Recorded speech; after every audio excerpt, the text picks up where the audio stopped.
আমার বয়স যখন 50 বছর 60 বছর হয়ে যাবে তখনও যেন দেখতে আমি চন্দ্রা এখন যেমন আমি যেন 60 বছর বয়সেও জানি আমি এমনই থাকি। সেই সাধনাটা কি, সেই কর্মটা কি, এটা নাকি গুরুজনেরা জানে। তাহলে আজকে তো মনির সরকার আমার গুরু, তাহলে আমার গুরু যেন আমাকে একটু বুঝিয়ে বলে। আমরা জগতে দয়াল মানুষ, আমরা জগতে মন বসে না গুরু তোমার পদেতে, আরে মন বসে না গুরু তোমার পদেতে। তুমিও মানুষ আমিও মানুষ, মানুষ আমরা জগতে দয়াল মানুষ আমরা জগতে মন বসে না গুরু তোমার পদেতে, আরে মন বসে না গুরু তোমার পদেতে।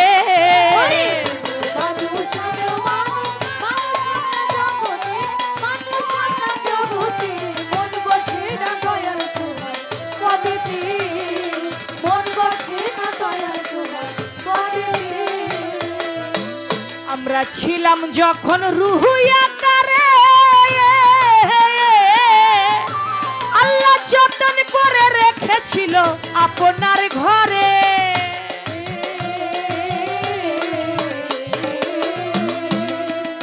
আমরা ছিলাম যখন রুহু আকারে, আল্লাহ যতন করে রেখে দিল আপনার ঘরে।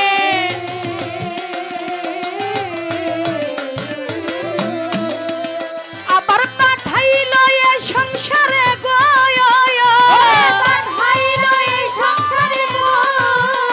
আবার পাঠাইল এ সংসারে গো, ও তার আপনার নাম বিলাইতে তার নিজের নাম বিলাইতে। মন বসে না গুরু তোমার পদেতে, মন বসে না গুরু তোমার পদেতে।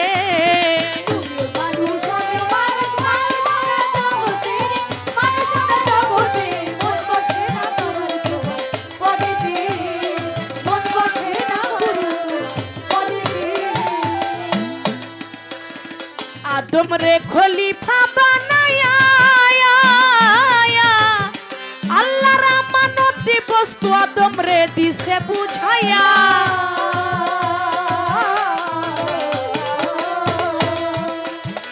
আদম রে খলিফা বানায়া, আল্লাহর আমানতি বস্তু তারে দিছে বুঝাইয়া।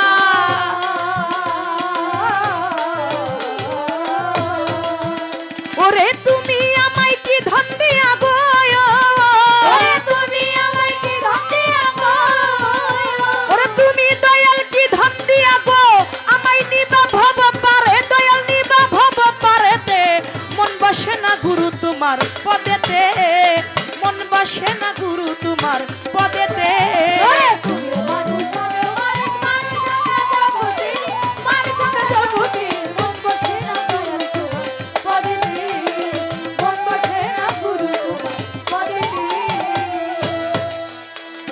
হাদিস কুরসিতে বলছে নিরঞ্জয়, তুমি তোমায় চিনতে পারলে পাইবা আমার দর্শন।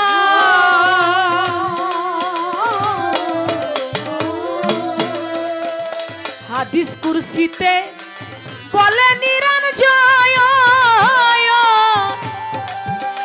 ওরে তুমি তোমায় চিনতে পারলে পাবে আমার দর্শন।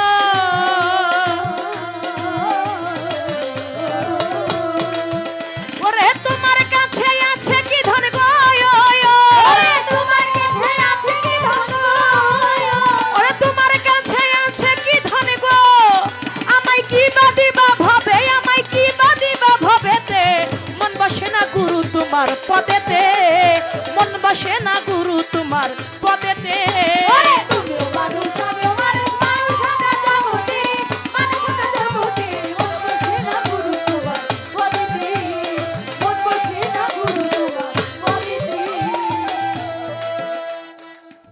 তুমিও মানুষ আমিও মানুষ, মানুষ আমরা জগতে দয়াল মন বসে না গুরু তোমার পদেতে। অনেকেই আমাদের বর্তমান সমাজ অনেকেই গুরু ধরাটাকে বিশ্বাস করে, আবার অনেকেই বিশ্বাস করে না। তারা অনেকেই বলে থাকে গুরু কেন ধরতে হবে, গুরু ধরার প্রয়োজনটা কি? নামাজ পড়লে আল্লাহকে পাওয়া যাবে, রোজা করলে জান্নাত পাওয়া যাবে, হজ কালেমা, নামাজ রোজা হজ যাকাত কালেমা শরীয়তের পঞ্চবেনা, এটা যদি কোনো মানুষ সঠিকভাবে করতে পারে সে তো আল্লাহর জান্নাত পাবে। ছোট আরো আছে, পিতা মাতার খেদমত করলে, পিতা মাতাকে সেবা করলে সেও জান্নাতে যাবে। তাহলে আমি পিতা মাতার খেদমত করে আমি যদি জান্নাত পাই, আমি নামাজ রোজা হজ যাকাত কালেমা করে আমি যদি জান্নাত পাই, তাহলে আমার গুরু ধরতে হবে। কেন ধরতে হবে, কারণ কি? এখানে গুরু ধরার তো কোনো কথাই না। মানুষ যে কর্ম করে প্রত্যেকেই তো দেখা যাচ্ছে জান্নাত পাবে এই আশাই তো করে। তাহলে আমি যদি নামাজ রোজা করে আমি জান্নাত পাই, তাহলে আমার গুরু ধরার দরকারটা কি? গুরু ধরার দরকার কি? গুরু ধরার বিধানটা কোথায় আছে? আল্লাহ পাক বলছেন, আমি ছিলাম যখন রুহু আকারে, এই মানুষদের কথা বলা হয়েছে, ছিলাম যখন রুহু আকারে, আল্লাহ পাক যতন করে রেখে দিল আমায় আপনার ঘরে, পাঠাইল এ সংসারে আমার আল্লাহর নাম বিলাইতে। আস্তে ছোট বাজেন, আমরা এই ধরাতে যারা আসছি তারা কি আল্লাহর নাম বিলাইতে আসছি কিনা? আমরা আল্লাহর নাম নিতে আসছি না? কিন্তু দেখা যাচ্ছে আল্লাহর নাম নিতে নিতে, আল্লাহর নাম নিব কি, অনেক সময় পীরের নাম জপনা করতে করতে দিন যায়, আল্লাহর নাম তো মানুষ নিতেই চায় না। তাহলে আল্লাহ পাঠাইছে আমার আল্লাহর নাম নিবার জন্য, আর আমি শুধু মনির সরকারের নাম জপনা করব, কারণ কি? এর কোনো দলিল আছে কিনা? আমি যে গুরুর নাম জপনা করব, আমি যে গুরু গুরু বলে ডাকবো, এর কোনো দলিল আছে কিনা? যদি থেকে থাকে তাহলে দলিলটা কি? আল্লাহ পাঠাইল সংসারে তার নিজের নাম বিলাইতে, মন বসে না গুরু তোমার পদেতে। আদমরে খলিফা বানাইয়া আল্লাহর আমানতি বস্তু আদমরে দিছে বুঝাইয়া, দয়াল তুমি আমায় কি ধন দিয়া নিবা ভব পারে। আল্লাহ পাক আদমরে খলিফা বানিয়েছে, খলিফা বানিয়ে আমানতি বস্তুটা আদমের ভিতর দিয়ে দিয়েছে। দয়াল আমি জানবো আমানত কি দিয়েছেন, আমানতটা কি? আমানত কাকে বলা হয়? আমানত বিষয়টা কি যেটা আদমকে দিয়েছেন? তাহলে আমি তো আপনার কাছে বায়াত হইলাম বা আপনার কাছে আমি মুরিদ হব, তাহলে আপনি আমাকে কি ধন দিয়ে ওই ভব পারে আপনি আমাকে নিয়ে যাবেন, সেটা আপনি আমাকে একটু খুলে বলবেন। হাদিস কুরসিতে বলে নিরঞ্জন, তুমি তোমায় চিনতে পারলে পাবে আমার দর্শন, তোমার কাছে আছে কি ধন, তুমি আমায় কি বা দিবা ভাবে। হাদিস কুরসিতে বলছে, তুমি যদি তোমাকে চিনতে পারো তাহলে তুমি আমাকে পাবে, আমি যদি আমাকে চিনতে পারি তাহলে আমার গুরু ধরার দরকারটা কি? আমার গুরুজি সুন্দর করে এই বিষয়গুলি আমাদেরকে বলবেন। এই গুরু ধরাটা বর্তমানে অনেকেই মানে, আগেই বলেছে অনেকেই মানে না। আশা করছি আমার এই গানটা থেকে আজকে গুরুজি যদি সুন্দর একটা মীমাংসা উত্তর করেন, আমরা গুরু ধরার হাকিকত বিষয়টা আমরা বুঝতে পারবো। গুরু ধরলে কি হয়, না ধরলে কি ক্ষতি হয়? যারা গুরু না ধরে মারা গেছে তারা কি দোজকে গেছে নাকি তারা জান্নাতে গেছে? তাদের উপায়টা কি? আশা করছি এই গানটার মধ্য দিয়ে পীর মুরিদের যে বিষয়, হাকিকতি বিষয়গুলি আমরা ক্লিয়ার হয়ে যাব।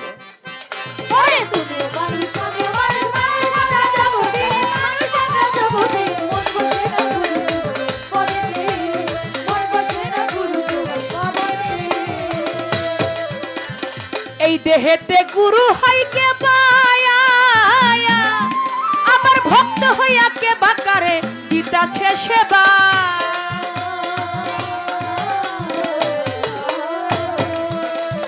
এই দেহেতে গুরু হয় কে পায়া, আবার ভক্ত হইয়া কে বাকারে দিতেছে সেবা। সাধক চাঁদমিয়া কই বলে দিবা গো,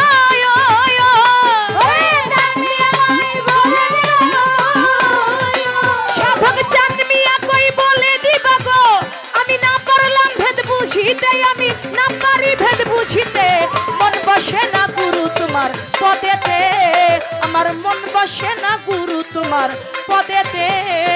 তুইও মানুষ আমিও মানুষ,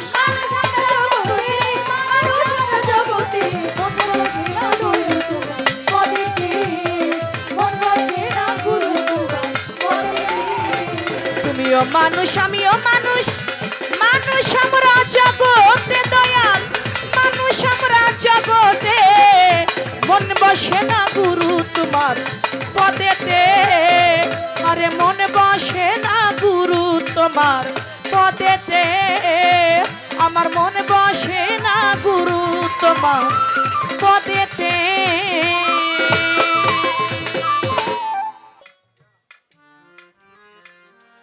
যে গানটা গেয়েছেন আপনারা শুনেছেন,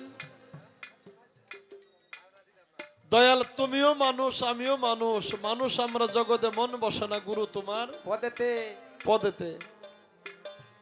কথাবার্তা যাই থাক, ওই যে বড় বড় চুললে নাপিতের কাছে গেলে কেসি দিয়ে এক পুষ দিলে মনে করেন যে চুল শেষ, একেবারে শেষ। তা আমি অত পেশাল পারব না, কারণ এটা প্রশ্ন আপনারা জ্ঞানবান, আমি যা উত্তর দেবো তার চেয়ে বেশি আপনারা জানেন। তো অত্যন্ত সুন্দর এবং দামি প্রশ্ন, যে কথাগুলো আমাদের যুব সমাজ যারা, তাদের বেশি বেশি করে এটা জানা দরকার। যারা এখনো মুরিদ হয় নাই, যাদের মন একেবারেই চঞ্চল, মন ঘোরাতে সোয়ারি হয়ে ঘুরে, তাদের জন্য বেশি বেশি দরকার এই প্রশ্নের জবাবগুলো। তাহলে দয়াল তুমিও মানুষ আমিও মানুষ, মানুষ আমরা জগতে, মন বসে না গুরু তোমার প্রদেতে। এখন যিনি শিষ্য তিনিও মানুষ, কিন্তু তার মধ্যে জ্ঞানের অভাব রয়ে গেছে। আর যিনি গুরু তিনি সর্বগুণেই গুণান্বিত, এই জন্য সে হলো গুরু। কারণ চন্দ্র সরকার বিষয়টা বলে গেছে, গুরু, গো শব্দের অর্থ অন্ধকার, রু শব্দের অর্থ হচ্ছে আলো, অন্ধকার থেকে যিনি আলোর সন্ধান দেয় তিনিই হলেন আমার চানমিয়া। তাহলে অজ্ঞানী যাই জ্ঞানীর কাছে চৈতন্য জ্ঞান পাওয়ার আসে, ওই জ্ঞান বিকশিত যার হয়ে আছে, দেখলেই চেনা যায় তার নয়ন। শ্রী গুরু চৈতন্য বিনে কে তোমায় করাবে চেতন চেতন। একটা কথা বলছে যে যারা বায়াত মা বাবার খেদমত করলো, মা বাবার পদতলে জান্নাত পাইলো, যারা নামাজ পড়লো, নামাজের মধ্যে আসসালাতু মেরাজুল মুমিনিন, তারা আল্লাহকে পাইলো, আল্লাহকে পাইলো, মা বাবাকে খেদমত করে জান্নাত পাইলো, তাহলে তাদের আর গুরু ধরার কি দরকার? আমি সুফিবাদ থেকে বলছি, যারা পীর মুর্শিদ ধরে তারা জান্নাতের লোভ করে না আর জাহান্নামের ভয় করে না, তারা জান্নাত এবং জাহান্নামের যে মালিক সেই মালিককে তারা খুঁজে, আর সেই মালিককে যারা লাভ করতে পারে তার এই দেহটাই মানবে জান্নাতে পরিণত হয়ে যায়। বলেন সুবহানাল্লাহ। যেমন আমার চান ফকির এই মানব জান্নাতের পিছনে হাজার হাজার ভক্তরা ঘুরে বেড়ায় ওই জান্নাতে আশ্রয় লওয়ার জন্য। তাহলে এই বিষয়টাও চলে গেল। যারা মুরিদ হইল তারা তো হইলই, যারা মুরিদ হয় নাই, না হয়ে মারা গেছে, তাদের অবস্থাটা কি? এটা আমার কথা না, এটা হলো মিশকাত শরীফের মধ্যে হযরত ওমর রাদিয়াল্লাহু আনহু ওনার থেকে বর্ণিত হয়েছে, বায়াত না হয়ে যারা মারা গেল তাদের মৃত্যুটা হবে জাহিলিয়াতের মৃত্যু। এর পরেরটুকু আমি বলতে পারবো না, কারণ জাহিলিয়াতে যাদের মৃত্যু হয় তারা বিনা হিসাবে জাহান্নামী হয়। এই কথাটাও চলে গেল। চন্দ্র সরকারের গানের মধ্যে আছে, আমি যখন ছিলাম রুহু আকারে আমানতি, আল্লাহ যতন করে রেখেছিল আপনার ধারে, হ্যাঁ পাঠাইল এ সংসারে শুধু আপনার নাম বিলাইতে, আল্লাহর নাম বিলাইতে। সবই ঠিক আছে, আল্লাহর নাম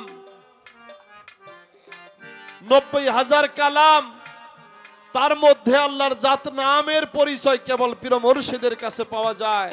আর সেই নাম সে পর্যন্ত সে পায় না যে পর্যন্ত সে পবিত্র কোরআন মতে যে মুসলমান না হয়, প্রকৃত মুসলমান। আমরা সবাই মুসলমানের ঘরে জন্ম নিয়েছি, কথাটা খেয়াল করবেন। কিন্তু আল্লাহ তাআলা সূরা আল ইমরান 102 নম্বর আয়াতের মধ্যে আল্লাহ তাআলা ডেকে ডেকে বললেন, ইয়া আইয়ুহাল্লাযীনা আমানুত্তাকুল্লাহা হাক্কা তুকাতিহি লা তামাতুল্লা ইল্লা আনতুম মুসলিমুন। আমার আল্লাহ তাআলা ডেকে ডেকে বললেন, হে আমার আমানুগণ, তোমরা মুসলমান না হইয়া কেউ মৃত্যুবরণ করিও না। না। এটা আল্লাহই কইছে, এটা তো আমার কোনো বিষয় না। আল্লাহর কথা তো, আল্লাহর হুকুম তো ফরজ নাকি বাবা? হ্যাঁ। তাই মুসলমান করে যাদের কর্ণ পোহরে ওই গুরু নাম, ওই আল্লাহর নাম দিল, সেই নাম যারা জপনা করে, সেই নাম যারা হরদমে জপে, সেই নাম বিলানোর কথাই বলা হয়েছে। তাই আমি এই দেহের উত্তর দক্ষিণ পূর্ব পশ্চিম,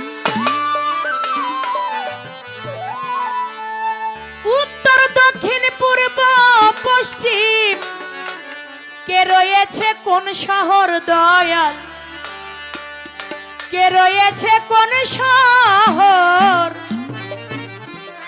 কেমন ঠিক রাখি দয়াল আমার এই দেহ ঘর, কেমন ঠিক রাখি দয়াল আমার এই দেহ ঘর, কেমন ঠিক রাখি দয়াল। উত্তর দক্ষিণ পূর্ব পশ্চিম কে রয়েছে কোন শহরে, কে রয়েছে কোন শহর, কেমন ঠিক রাখি দয়াল আমার এই দেহ ঘর, কেমন ঠিক রাখি দয়াল। কিসের আঠন কিসের বেড়া, কত হার কত চূড়া, কিসের আঠন কিসের বেড়া, কত হার কত চূড়া, কিসের আঠন কিসের বেড়া, কত হার কত চূড়া, কিসে ঠিক রবে চেহারা, কিসে ঠিক রবে চেহারা, আর কিসে ঠিক রবে চেহারা, আলো হবে আধার ঘর আমার, আলো হবে আধার ঘর, কেমন ঠিক রাখি দয়াল আমার এই দেহ ঘর, কেমন ঠিক রাখি দয়াল আমার এই দেহ ঘর, কেমন ঠিক রাখি দয়াল। এই দেহে উত্তর দক্ষিণ পূর্ব পশ্চিম, উত্তর দক্ষিণ পূর্ব পশ্চিম কে রয়েছে কোন শহরে, কে রয়েছে কোন শহর, কেমন ঠিক রাখি দয়াল আমার এই দেহ ঘর, কেমন ঠিক রাখি দয়াল।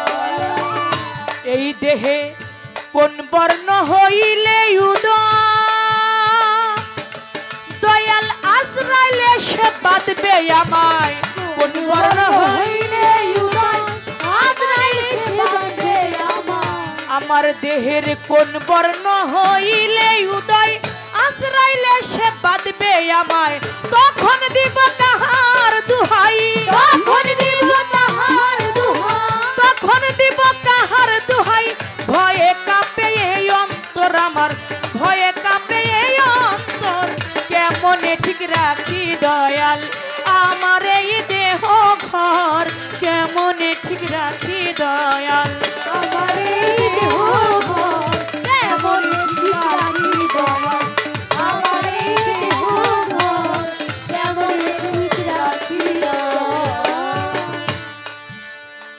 আমার দেহের উত্তর দক্ষিণ পূর্ব পশ্চিম কে রয়েছে কোন শহর, আমি কেমনে ঠিক রাখি দয়াল আমার এই দেহ ঘর,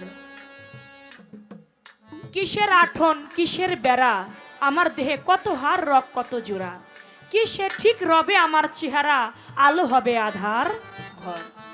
দয়াল গুরুজনেরা বলে, গুরুদের কাছে নাকি একটা সাধনা আছে, যে সাধনা যদি কোনো শিষ্য ভক্ত করতে পারে, তার 16 বছর বয়সের সময় যৌবন বয়সে তার যেমন চেহারা, ওই চেহারা তার বৃদ্ধকাল পর্যন্ত তেমনই থাকবে, তার চেহারার কোনো চাপা ভেঙ্গে ভাঙ্গনি পড়বে না। যেমন আমার দয়াল মনির সরকার, তাই না? চেহারাটা এখনো মনে হয় তার 20 বছরের যুবক। দয়াল, এই যে এটা কোন সাধনার বলে নিজের চেহারাটাকে ধরে রাখা যায়? আমার বয়স যখন 50 বছর 60 বছর হয়ে যাবে তখনও যেন দেখতে আমি চন্দ্রা এখন যেমন, আমি যেন 60 বছর বয়সেও জানি আমি এমনই থাকি। সেই সাধনাটা কি, সেই কর্মটা কি, এটা নাকি গুরুজনেরা জানে।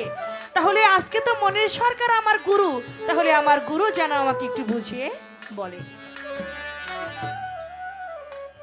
এই দেহে কোন বর্ণ হইলে উদয়, আজরাইল এসে বাঁধবে আমায়। আমার দেহের মধ্যে নাকি একটা বর্ণ উদয় যখন হবে তখন নাকি আজরাইল এসে আমাকে বাঁধবে। দয়াল, আমি কখন মারা যাব এটা যদি আমারটা আমি নিজে বলতে পারি তাহলে তো আমার মানব জীবনটা ধন্য হয়ে গেল। গানে বলছে যে আমি যখন মারা যাব, মারা যাবার আগ মুহূর্তে, হারমোনিয়াম ছোট, আমার দেহের মধ্যে একটা বর্ণ উদয় হয়। সেই বর্ণটা দেখলেই আমি বুঝতে পারি যে আমি এখন আর দুনিয়ার বুকে থাকবো না। আমি আমার গুরুর কাছে জানবো দয়াল সেই বর্ণটা কখন, কোন সময়, কোন মাসের কত তারিখে উদয় হয়। আর ওই বর্ণ উদয় হইলে আমি বুঝতে পারবো আমি আর বেশি দিন থাকবো না, আমি 2 দিন থাকবো না, 1 সপ্তাহ এই দুনিয়ায় থাকবো। আমারটা আমি নিজেই বলে যেতে পারবো। যেমনি করে অনেক অলিয়া উলিয়ারাই বলে মারা গিয়েছে, কবে কোন দিন মারা যাবে অনেক অলিয়া উলিয়ারাই বলতে পারছে। আর আমিও যদি বলতে পারি তাহলে তো আমার জীবন ধন্য। আপনি একটু বলবেন সেই বিষয়টা, সেই তত্ত্বটা জানতে চাই। উঠবে কোথায় মরণ নিশান, ফানা হবে দেহ ঘর খান। উঠবে কোথায় মরণ নিশান, ফানা হবে এই দেহ ঘর খান। উঠবে কোথায় মরণ নিশান, নিশান নিশান।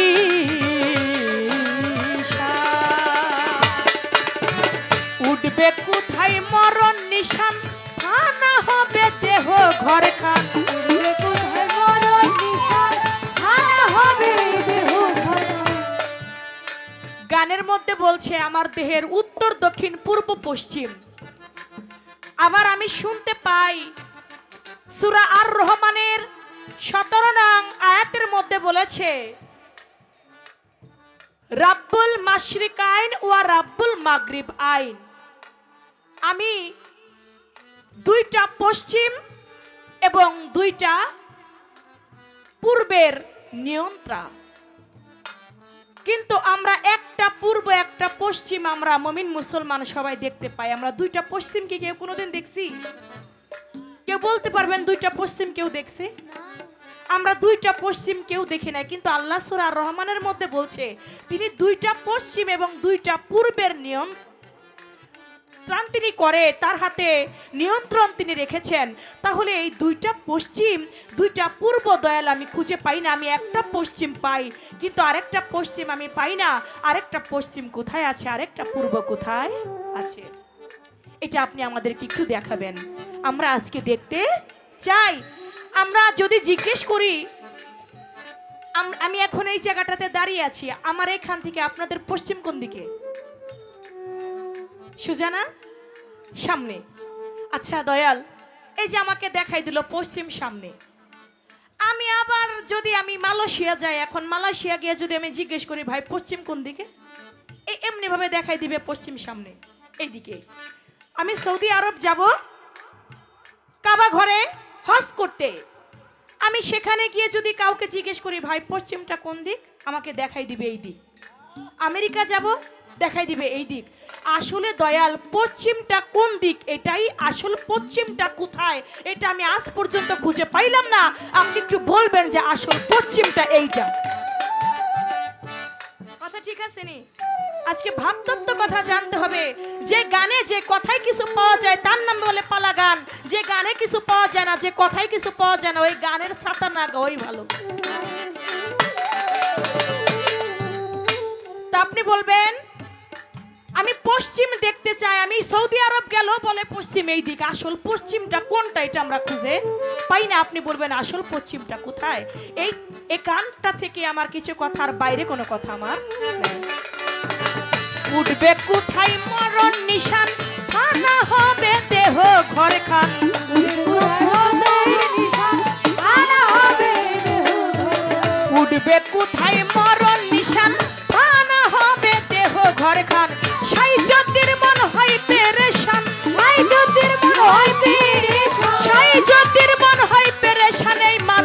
ময়রা কেমনে হয় অমর।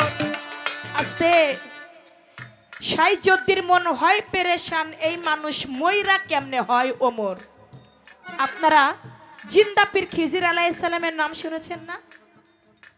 তিনি কি অমর না? তিনি হলেন অমর। দয়াল কোন কর্ম করলে আমি সারা জীবন মরে গেলেও আমি অমর হয়ে থাকতে পারবো, সেই কর্মটা আপনি আমাদেরকে একটু শেখাবেন, যেন মরার পরেও যেন আমি না মরি, আমি যেন অমরত্ব লাভ করতে পারি। আভায়াতের পানি খেয়ে খিজির আলাইহিস সালাম হয়ে গেল জিন্দা, আমিও আভায়াতের পানি পান করতে চাই। আভায়াতের পানিটা কোথায় গেলে পাওয়া যায়? এই দেহের উত্তর দক্ষিণ পূর্ব পশ্চিম, উত্তর দক্ষিণ পূর্ব পশ্চিম কে রয়েছে কোন শহর দয়াল, কে রয়েছে কোন শহর, কেমনে ঠিক রাখি দয়াল আমার এই দেহ ঘর, কেমনে ঠিক রাখি দয়াল আমার এই দেহ ঘর, কেমনে ঠিক রাখি দয়াল আমার এই দেহ ঘর, কেমনে ঠিক রাখি দয়াল আমার এই দেহ ঘর, কেমনে ঠিক রাখি দয়াল।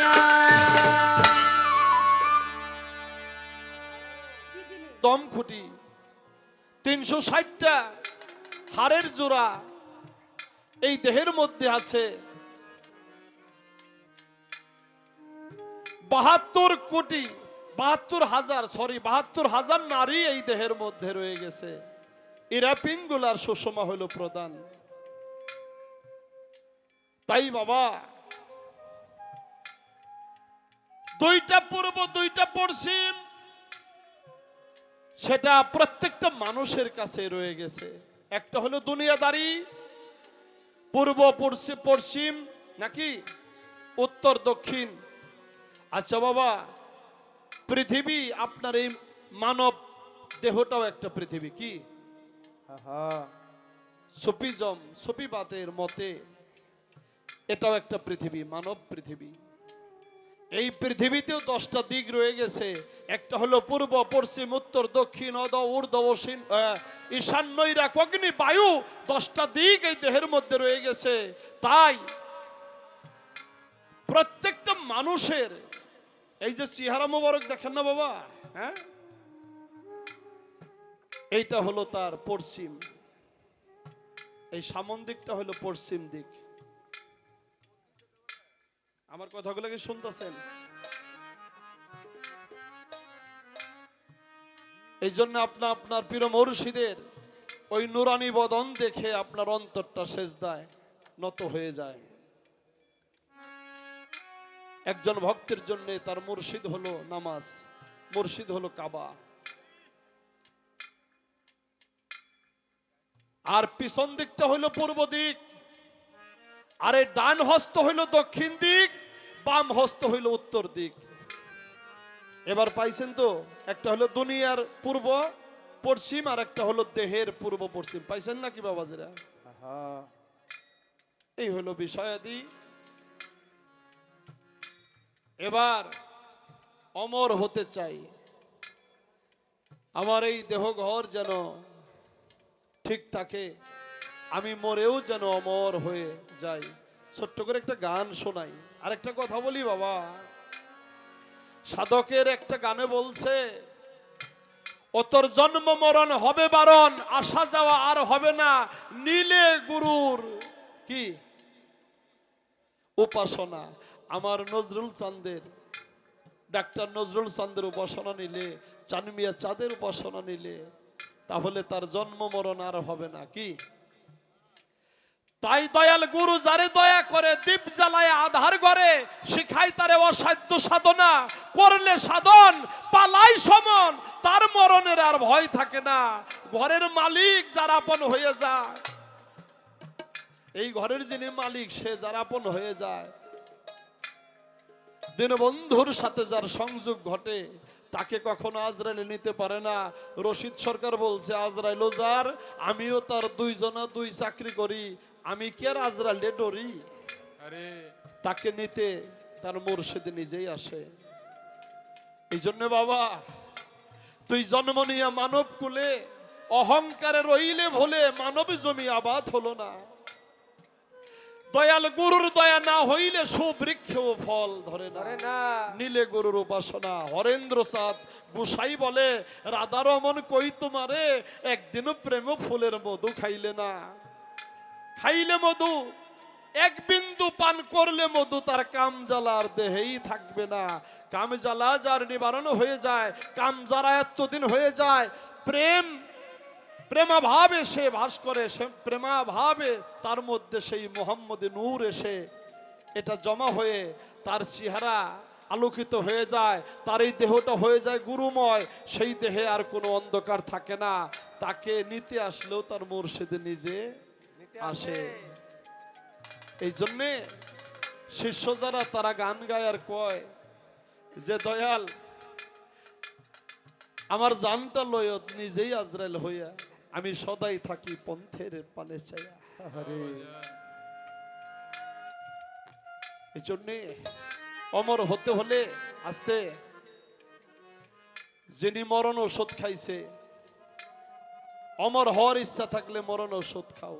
কবি জালালউদ্দিন খাঁ বলছে,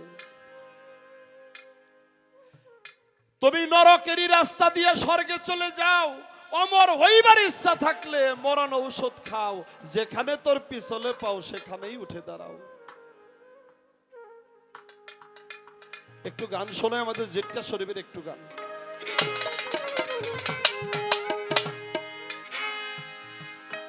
পরবি ফেরে হারাবি মূল ষোলোয়ানা, ঘুমাইলে পরবি ফেরে হারাবি মূল ষোলোয়ানা। থেকো মন সুচেতনে জ্ঞান নয়নে ঘুম যাইও না। থেকো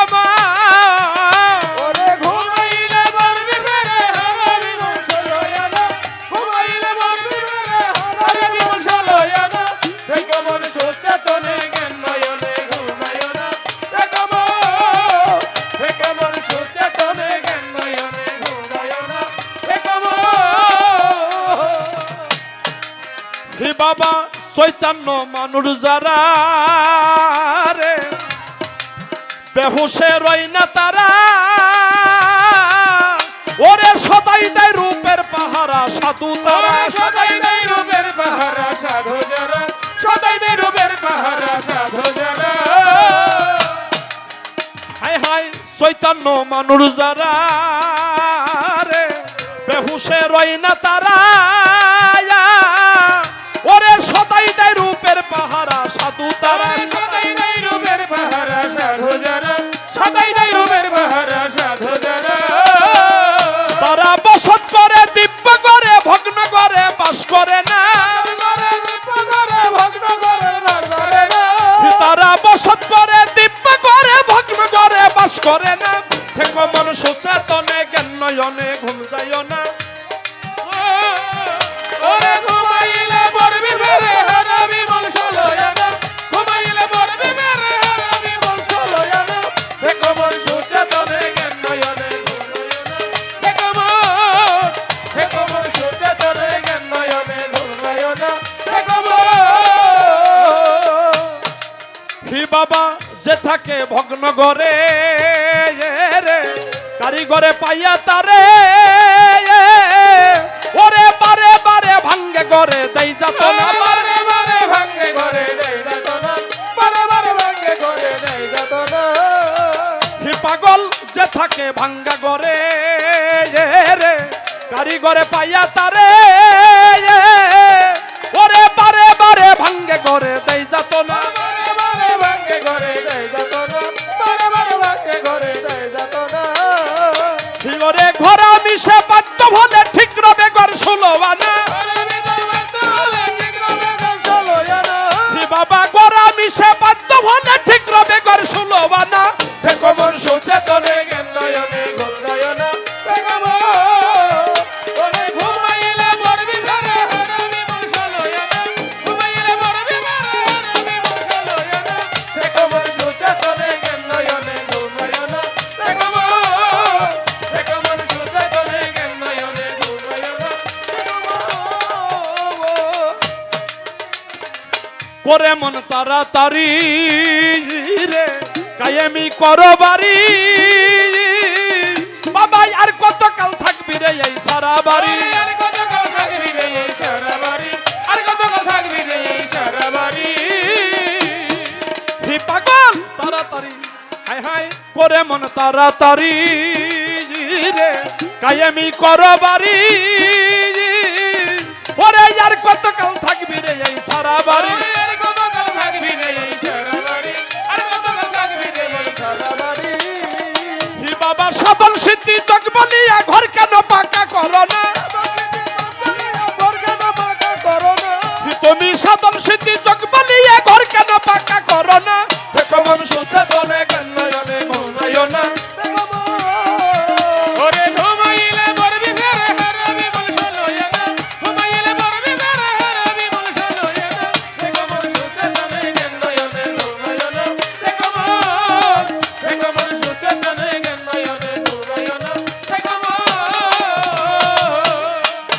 জওয়ান রশিদ বলে বারে বারে রে বরখা নিলাও পাকা করে পাগল বসত করে সেই ঘরে ঘর আর ভাঙবে না। বসবে করো এই ঘরে ঘর আর ভাঙবে না বসবে করো এই ঘরে ঘর আর ভাঙবে না দেওয়ান রশিদ বলে বারে বারে রে বরখা নিলাও পাকা করে ও বাবা বসত করো সেই ঘরে ঘর আর ভাঙবে না। বসবে করো এই ঘরে ঘর আর ভাঙবে না বসবে করো এই ঘরে ঘর আর ভাঙবে না হায় হায় সারা বাড়ি পালানে ঘর সেই ঘরে আর বাস কইর না সারা বাড়ি বাংলা ঘর এই ঘরে কেউ বাস করো না সারা বাড়ি পালানে ঘর সেই ঘরে কেউ বাস কইর না থেকো মন সোচে তোরে গন্নয়নে ভুল যাইও না থেকো মন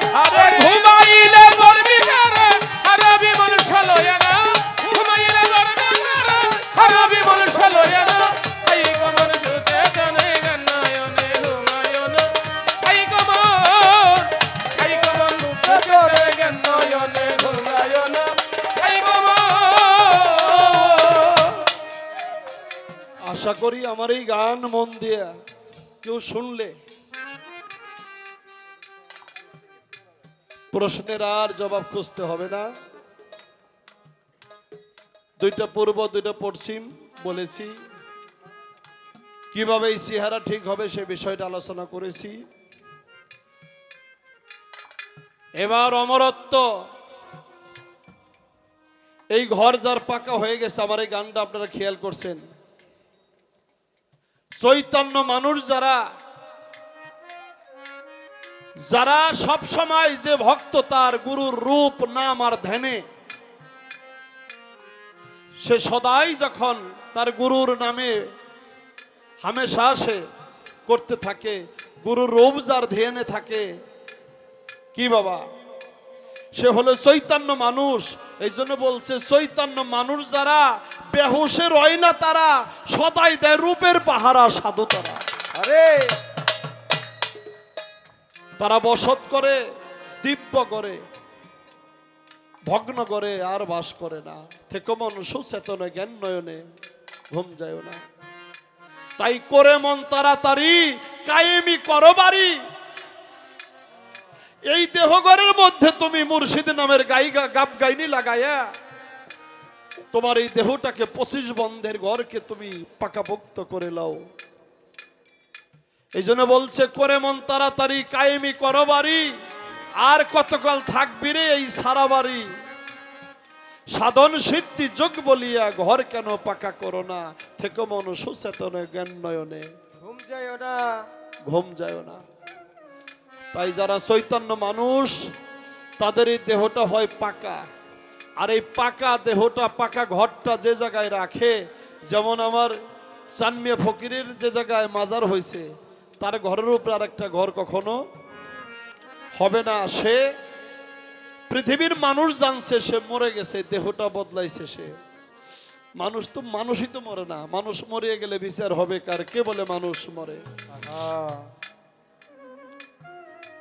আমার চানমিয়া ফকির সে পর্দা নিয়েও তার নাম আমার মতো শিল্পী, চন্দ্র সরকারের মতো শিল্পী, আপনারা হাজারো মানুষ যার নামের উপরে আজকে বসে আছেন, যার নামের উপরে কত মানুষ খানা পিনা খাইতেছে, আর আমি বাইসা থাইকেও 10 জন মানুষের খানা জোগাড় করতে আমার হিমশিম লেগে যায়।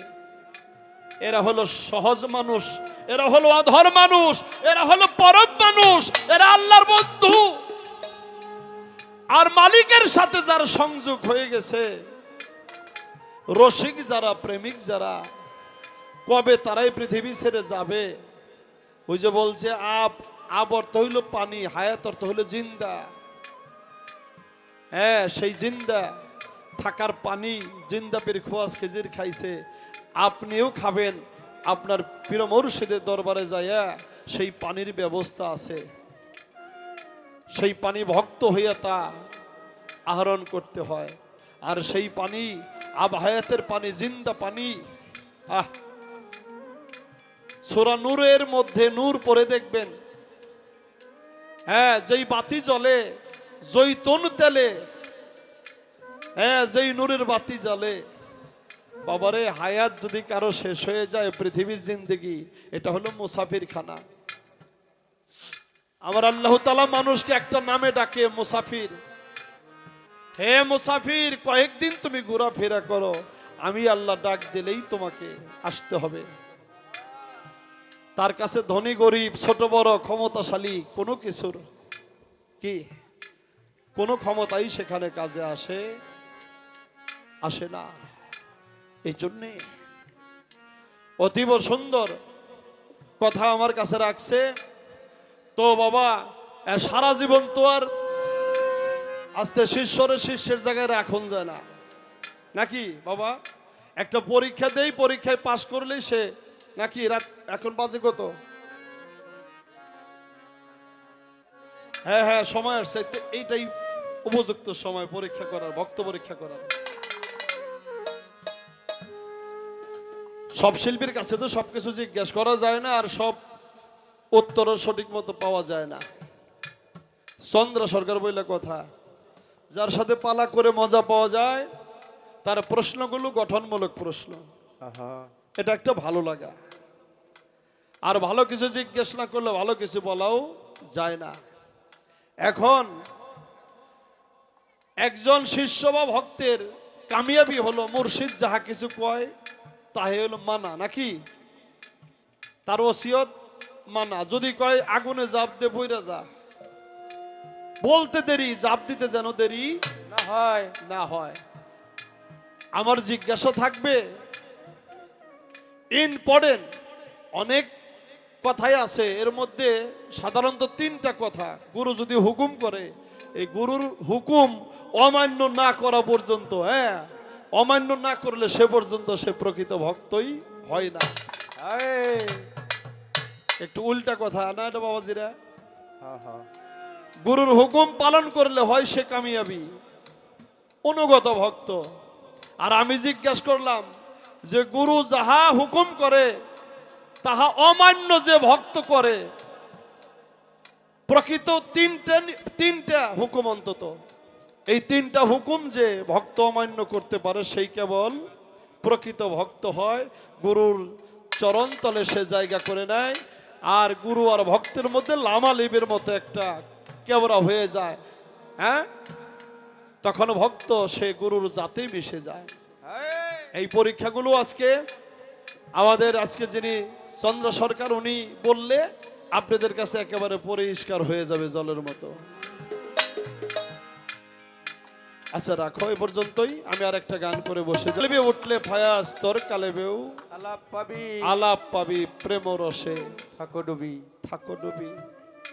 ইশকেতে লাহি পাবি, যদি প্রেম রসে থাকো ডুবি। সারা জীবন গান করলাম, কত কথা বললাম, একবার হিসাব করে দেখেন বাবা। পার ঘাটায় পারের বেলায় যদি বন্ধু তোমারে না পাই, আমার চানমিয়া চানকে যদি না পাই, তাহলে গতি কি হবে দেখেন তো একবার। সারা জীবনের গান গাওয়া, কিসের গান গাইলাম, কার গান গাইলাম? সবকিছু বৃথা হয়ে যাবে। এই জন্য পারলাম না গুরুর সাধনা করতে, গুরুর ইবাদত করতে, গুরুর হুকুম পালন করতে পারলাম না। তাই বাবা, যিনি প্রকৃত ভক্ত হয়, আপনারা জানেন আমার খাজা মঈনুদ্দিন চিশতি রহমতুল্লাহ আলাইহ, ওনার দরবারে 18 বৎসরের টকবগে এক যুবক গিয়েছিল। 3 দিন আমার খাজা বাবার দরবারে সে বসে বসে খাজা বাবার ওয়াজ শুনে। 3 দিন পরে আমার খাজা বাবা জিজ্ঞাসা করলো, বাবা তোমার বাড়ি কোথায়, নাম কি তোমার?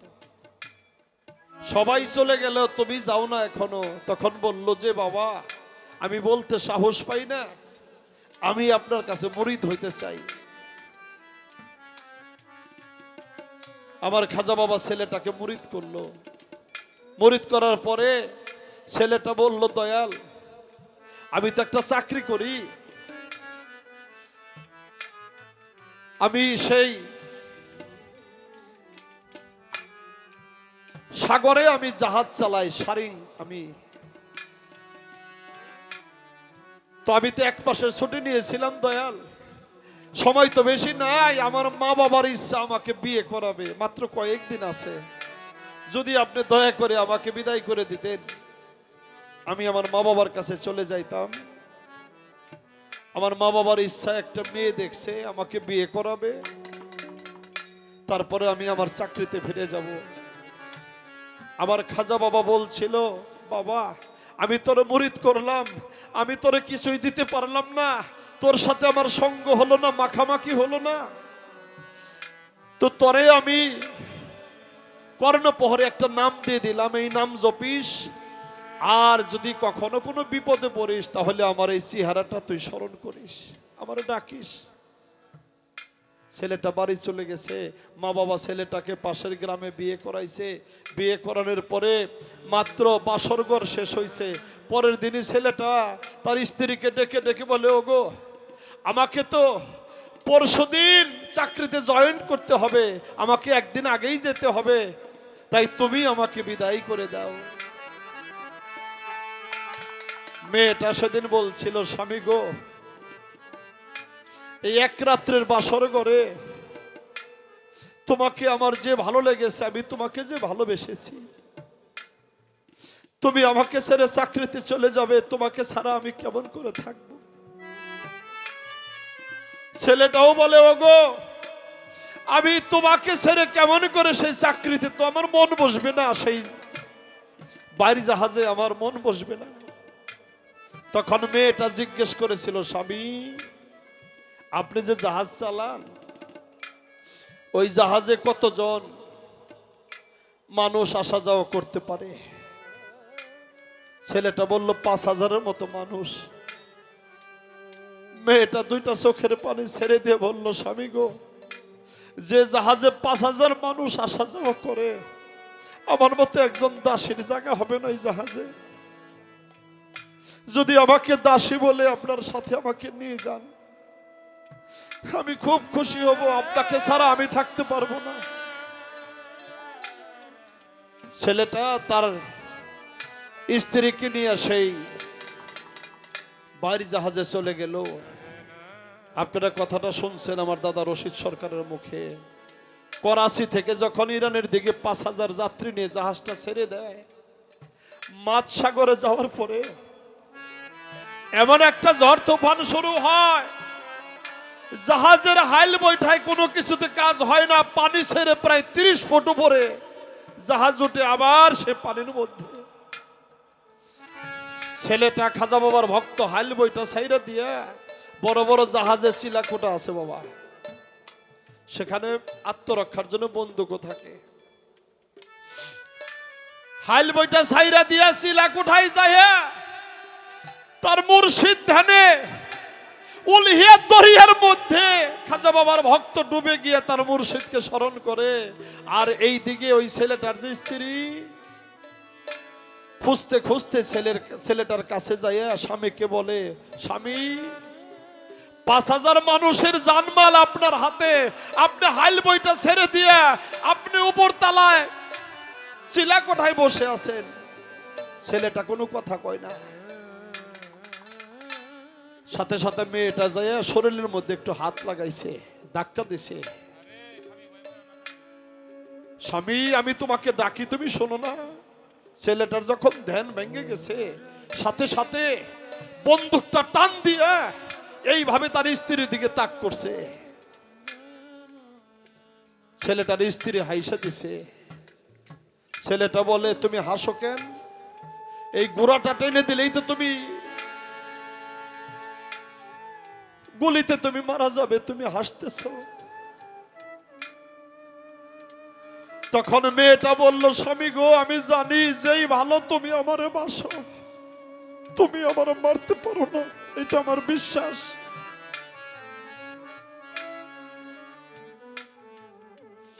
তখন ছেলেটা বলছিল, তোমার যেমন বিশ্বাস আমি তোমার মারতে পারুম না, তেমনি আমার খাজা বাবার উপরে আমার বিশ্বাস আছে, আমার মুর্শিদের উপরে, আমার মুর্শিদের নামের উপরে বিশ্বাস আছে, আমার চানমিয়া চাঁদের নামের উপরে, আমার নজরুল ইসলামের নামের উপরে আমার বিশ্বাস আছে।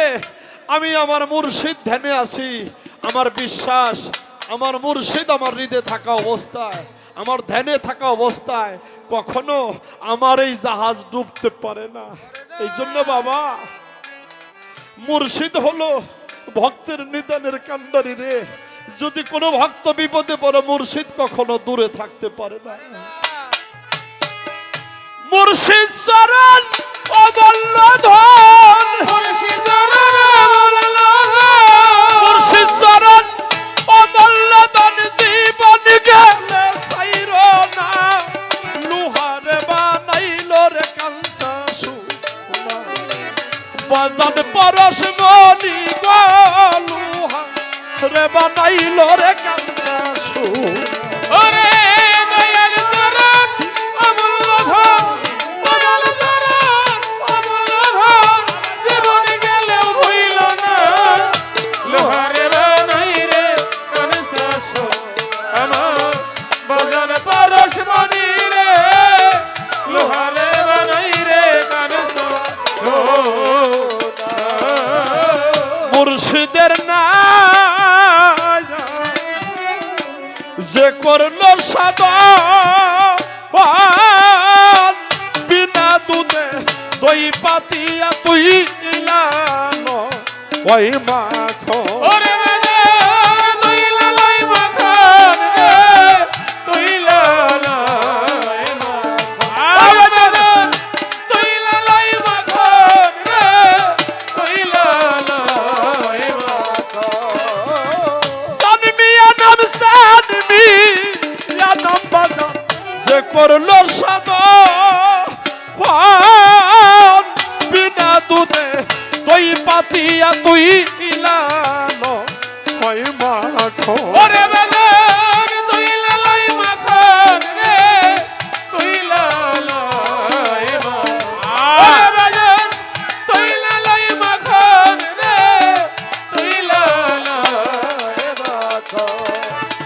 সেই মাখন করিলে রে মাখন, সে মাখন করিলে রে মাখন, সেই মাখন করিলে মাখন বাজান, সেই মাখন করিলে রে মাখন, ভবের খুদা থাকে না, লোহারে বানাই রে কাঞ্চা সোনা, মুর্শিদ পরশ মনি গো, লোহারে বানাই রে কাঞ্চা সোনা। ওরে দয়াল চরণ অমূল্য ধন, দয়াল চরণ অমূল্য ধন, জীবন গেলেও হইল না, লোহারে বানাই রে কাঞ্চা সোনা, আমার বাজান পরশ মনি রে, লোহারে বানাই রে কাঞ্চা সোনা। হৃদয় মাঝে ফুটল নূরের ফুল, ভক্তগণে দেখা সে ফুল হইয়াছে আকুল। ওরে বাজান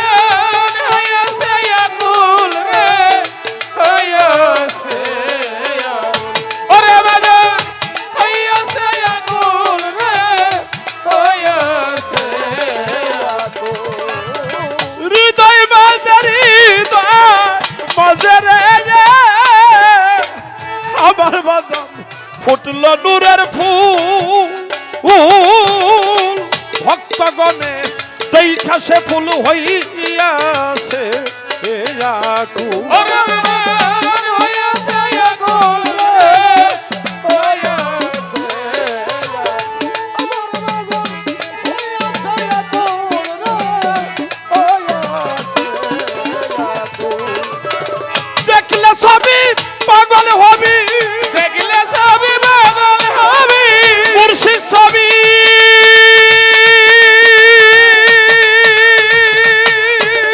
ও একবার দেখলে ছবি পাগল হবি, দেখলে সবই পাগল হবি, দেখলে ছবি পাগল হবি, ঘরে থাকতে পারবি না, লোহারে বানাই রে কাঁচা সুর। বাজান পরশমণি রে, লোহারে বানাই রে কাঁচা সুর। ওরে দয়াল চরণ অমূল্য ধন, দয়াল চরণ অমূল্য ধন, জীবনে গেলে হইল না, লোহারে বানাই রে কানে শাসন আমার, বাজান পরশ মনি রে বাবা, লোহারে বানাই রে কানে শাসন। ওরে আমার দয়াল পরশ মনি রে, লোহারে বানাই রে কানে শাসন। মুর্শিদ নামে সাররে নিশ্বাস, তোমের ঘরে বল পাতিয়া কই ইরানো ও বিশ্বাস। ওরে বাজান কইরা লাও বিশ্বাস রে, কইরা লাও বিশ্বাস। ওরে বাজান কইরা লাও বিশ্বাস রে, কইরা লাও বিশ্বাস। বাজার নামে সাররে নিশ্বাস, তোমের ঘরে বল পাতিয়া কই ইরানো ও বিশ্বাস। ওরে বাজান কইরা লাও বিশ্বাস রে, কইরা লাও বিশ্বাস। ওরে বাজান কইরা লাও বিশ্বাস রে, কইরা লাও বিশ্বাস। নিঃশ্বাসে করি আর বিশ্বাস, বিশ্বাস করি আর বিশ্বাস, নিঃশ্বাসে করি বিশ্বাস বাজার, নিঃশ্বাসে করি আর বিশ্বাস, বড় নামের সাধনা, লোহারে বানাই রে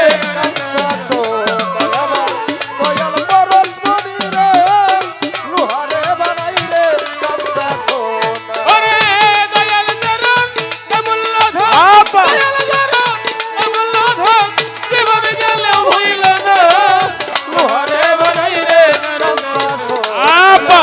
রে বাজার বরস মনি রে, লোহারে বানাই রে কালা সাকা ওরে পাগল মায়ান, সরলে গো রল মিশাইলে হারাবি ঈশ্বর। ওরে তোরা হারাবি সকল রে, হারাবি সকল। ওরে তোরা হারাবি সকল রে, হারাবি সকল। কালা সাকাই কালা সাকাই বাজান ওরে পাগল মায়ান, সরলে গো রল মিশাইলে হারাবি ঈশ্বর। ওরে তোরা হারাবি সকল রে, হারাবি সকল। ওরে তোরা হারাবি সকল রে, হারাবি সকল। সরল দেশে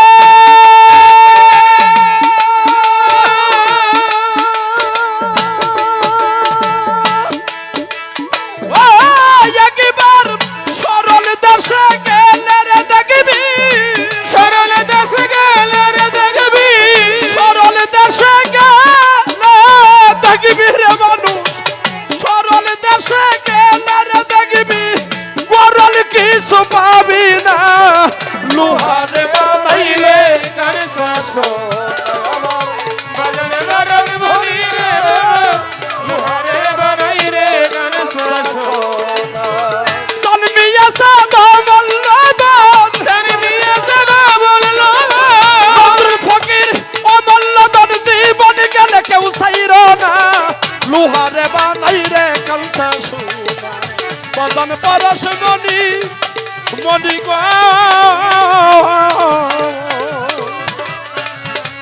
আমার সালমিয়া ফকির, আমার নজরুল স্যার, আমার বাজান লোহারে বানাই রে কানেসা সোনা।